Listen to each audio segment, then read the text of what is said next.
Good evening, Bahamas. I'm Christina McNeil, and this is MB12 for Wednesday, August 1st, 2012, broadcasting from the Cable 12 studios on Robinson Road. In news tonight, crime down 9%. The Minister of National Security releasing those statistics today. Possible changes to the tenure of the police commissioner. A constitutional reform committee formed to look at issues surrounding the Bahamian political system. The Free National Movement to file a class action suit against government. Ariana Vanderpool-Wallace makes Bahamian Olympic history in the pool. And more details about a deadly bacteria at PMH. We have those stories and much more coming up tonight. Your MB12 starts right now.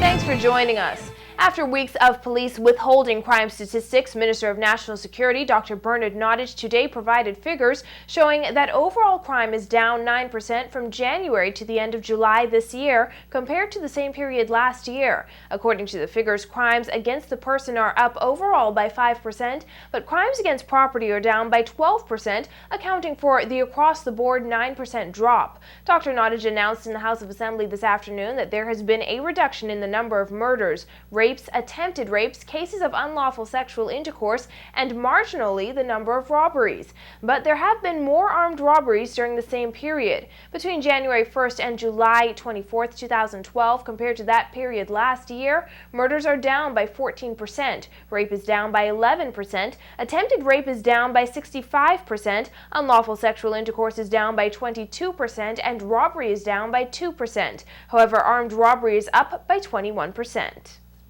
In the month of July in 2011, there were 21 murders in July 2011. In July of 2012, there were 8. As far as crimes against the property are concerned, according to the data, burglary is down by 12%, housebreaking is down by 15%, shopbreaking is down by 10%, stealing is down by 14%, and stolen vehicles by 3%, compared to the same period last year. Further, Nottage says there has been a notable decrease in crime since the PLP took office. He says measuring from May 8th, when the Prime Minister was sworn in, until the end of July, murders are down by 24%, rape is down by 6%, attempted rape is down by 56%, unlawful sexual intercourse is down by 43%, robbery is down by 20%, and attempted robbery is down by 10%. Armed robberies for this period are up, but the National Security Minister said the country is trending in the right direction. People are always wanting statistics, and they're wanting the Commissioner to produce the statistics for them every month. What the Commission is trying to do and concentrating on, Mr. Speaker, is putting in policies, sustaining policies, tweaking policies, so that we can get the best effect. It is unfair to expect him to produce a statistic every month. And when we finish the first 6 months, he needs time to make sure that the statistics are right. No one's trying to hide anything. We'll have a detailed breakdown of all the latest crime figures in tomorrow's Nassau Guardian. Well, the government today moving to secure tenure for the Commissioner and Deputy Commissioner of Police. A section of the current Police Act provides that the persons appointed to those positions shall occupy such offices for a period of 5 years, and after that a possible shorter period as determined by the Governor-General, acting on the recommendation of the Prime Minister after consultation with the Leader of the Opposition. Leader of Government Business Dr. Bernard Nottage says he doesn't understand how the opposition can now accuse the government of interfering with the police force when the Ingram administration passed the provisions that give the Prime Minister the authority to fire the Commissioner and Deputy Commissioner of Police. The former Prime Minister, I heard him last week wondering how is it that they gave the police all they wanted, all the cars, all the equipment they wanted, and they couldn't get crime down. And now people are saying that some of the things that we have introduced have resulted, or some of the policies that we have introduced and recommended, Mr. Speaker, that somehow it is now being said that the crime statistics are falling. And so everybody is asking, they want to see these statistics, they want to see these statistics. Nottage says the creators of the Constitution realized the importance of safeguarding those positions on the force. He says the police commissioner has the direct responsibility of maintaining peace and security and must also appear to be impartial. However, he says that impartiality is severely compromised by the section in which the bill seeks to repeal. There's been a change, Mr. Speaker, and it's simple. The reason it's simple, Mr. Leader of the Opposition, whenever you get your chance, it's simple, and let me tell you what it is. It's allow the commissioner to do his job. Don't tell him how to do it. You have your policy, he understands your policy, and allow him to do his job. But FNM MP Nico Grant maintains that contractual engagement is the way forward. He says he will not support the bill. There's sound reasoning for this progressive provision. If the succession by promotion rule is followed, and if permitted to serve until 65, it was quite possible that a commissioner or deputy commissioner of police could serve for 15 to 20 years. It is our firm position that these two important officers should not be so open-ended. Mr. Speaker, critical leadership positions such as commissioner and deputy commissioner should change periodically to ensure that new vision, ideas, and innovations are introduced into the force at the highest level and on a continuous basis.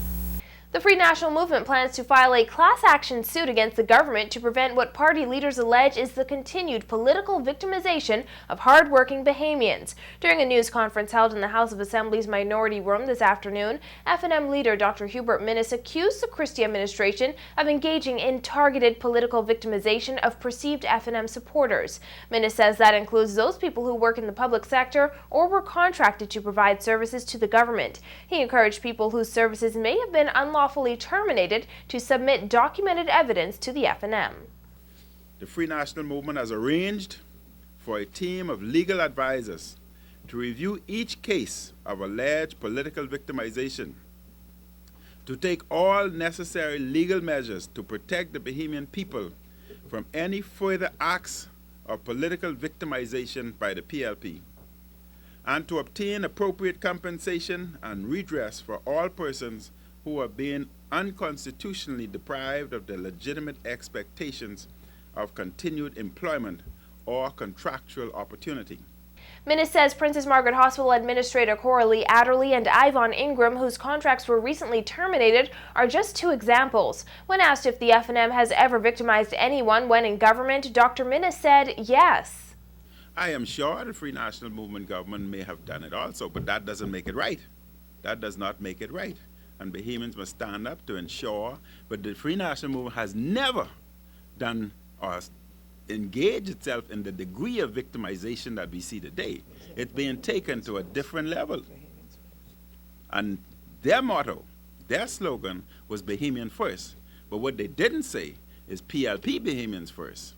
Labor Minister Shane Gibson insisted that the Christie administration is simply restructuring various government agencies. Dr. Minnis right now is grasping at straws, trying to hold on to his leadership. The day after he was appointed, Charles Maynard is quoted as saying he has 18 months to prove himself, right? And so I guess his position now is he needs to show his supporters or those who he need to have him hold on to his leadership of the party that he's actually doing something. What I would say is this, right? I don't know people's political persuasions. We don't know that. They are claiming now that persons who are being affected by our restructuring are their supporters. The government today officially announcing the appointment of a new constitutional commission headed by former Attorney General Sean McQueenie to conduct a comprehensive review of the Constitution of the Bahamas and to recommend changes to it. Prime Minister Perry Christie told parliamentarians today that the work of the commission will be critical considering the current Constitution has remained unchanged for 40 years. Here's Charisma Robinson. Christie says it's now time that this country collectively decide, both in Parliament and through a national referendum, what reforms and adjustments, if any, should be introduced in order to secure the continuing relevance of the supreme law of the land. He says the question of whether the Bahamas ought to remain a constitutional monarchy or evolve into a republic will receive close attention by the Commission. Whether and, if so, to what extent the Caribbean Court of Justice or perhaps even a final court of our own, should replace the Judicial Committee of the Privy Council as the final court of appeal under our Constitution will be a question that the Constitutional Commission will likely have to consider as well.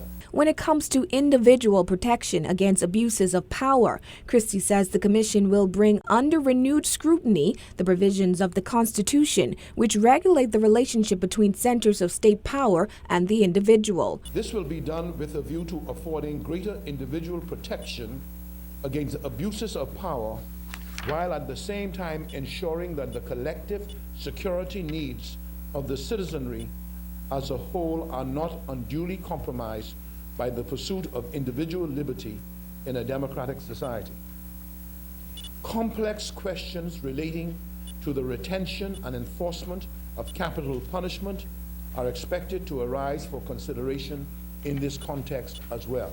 The Commission will also pay particular attention to the need to end discrimination against women in this country. Now, the Commission's inquiry into this particular matter will entail close examination not only of the anti-discrimination and fundamental rights provisions, but the citizenship provisions of the Constitution as well.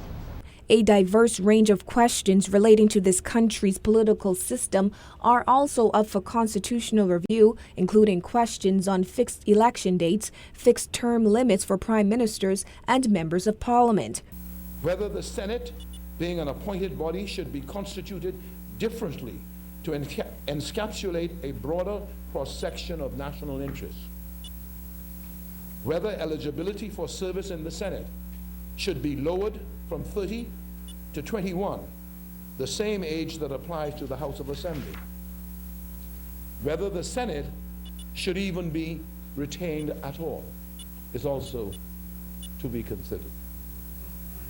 Whether the unqualified right to free speech enjoyed by legislators needs to be modified so as to give the individual citizen either a limited right to reply to defamatory attacks made against him in Parliament, or a right to seek redress against the offending legislator in a court of law.